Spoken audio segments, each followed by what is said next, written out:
And in my playbook tonight, labor leaders are tired of getting ignored in the health care debate. Well, today they met with President Obama to voice their disagreements with the Senate bill especially. One major sticking point is the tax on high-cost, whatever they are, Cadillac insurance plans. The president supports it. This is a flip, but union leaders say that it's going to hit the middle-class families pretty hard. AFL-CIO President Richard Trumka went after the tax in a speech earlier today at the National Press Club. This is a policy designed to benefit elites. In this case, insurers, hospitals, pharmaceutical companies, and irresponsible employers at the expense of the broader public. And I can assure you that the labor movement is fighting everything we've got to win health care reform that is worthy of the support of working men and working women. For more, let me bring in Congressman Joe Courtney of Connecticut, who has got 190 congressional signatures and sending this to the Speaker of the House, opposing any type of tax on health care benefits. Joe, good to have you on tonight. Great to be here. This is the big battle down the stretch, is it not?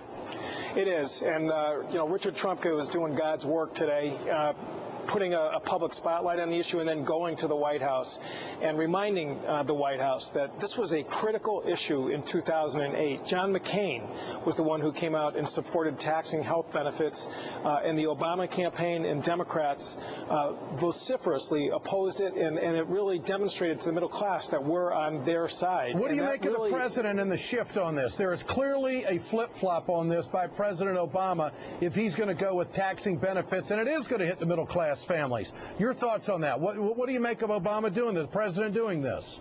Well, I mean, there's no question that within the Senate there's a dynamic there that is very challenging, and to be, charitable, that maybe that's the logic in terms of getting a bill through that chamber first. But there is no question that the House bill, which has no tax on health benefits, is on the side of the American people. Every poll shows that, and certainly, what I think labor is out there talking about right now, that it will be tens of millions of Americans, not just union families, but middle-class families that would be impacted by this. Congressman, he put it in historical perspective today in his speech at the National Press Club, and Mr. Trumka, head of the AFL-CIO, said this. He referred back to 1994. He says, "We swallowed our disappointment and worked to preserve a Democratic majority in 1994 because we knew that the alternative was. But there was no way to persuade enough working Americans to go to the polls when they couldn't tell the difference between the two parties. Politicians who think that working people have it too good, too much health care, too much Social Security and Medicare, too much power on the job, are inviting a repeat of 1994. Now, if this doesn't signal a warning, and you consider how many boots on the ground labor did, how much social networking they did, and how much money they raised for Democratic candidates, if this isn't a shot over the bow officially at the National Press Club, I thought this was the meat of the speech today. This is saying, hey, fellas, hey, Democrats, we're not going to be there in 2010. We're walking right down the road for a repeat of 94. What's your response to this? I think he's right that there's a lot riding on how we strike a balance in the conference process, and that if you create a health care plan where middle-class families feel that they're going backwards rather than forwards, that's a recipe for trouble. And we saw it when the Medicare bill was passed in 1988, and it was repealed within a year for the same reason. And Clinton health care plan, I think, really failed for that same reason. And finally, Congressman, I'm told that they're working on a compromise, that they would tax the top 2%. Income tax, and then they would not go after taxing the health care benefits as much as they thought they would. Would that fly with you? I mean, really, this is an issue that I've worked on very hard over the last 2 or 3 years. I would really like to look at any plans very closely. We've got to make sure that, that...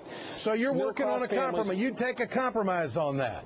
I mean, the unions won't. The unions are not going to take a compromise on this. I mean, they told the president today this is where it's at, and you're opening the door a little bit. Well, my position was there before, frankly, even a lot of labor was back in October on this issue, and put a big red flag up for the speaker. And to her credit, we passed a bill with no tax on health benefits. That's still my position. And, you know, look at Ed. I mean, I'm certainly somebody who's willing to look at anything that people are being they're working on. But at the end of the day, the test has to be, does it protect the middle class? Congressman, good to have you with us tonight. Well, if it goes through, it's going to tax the middle class. That is for sure. Good to have you with us. Okay. Now,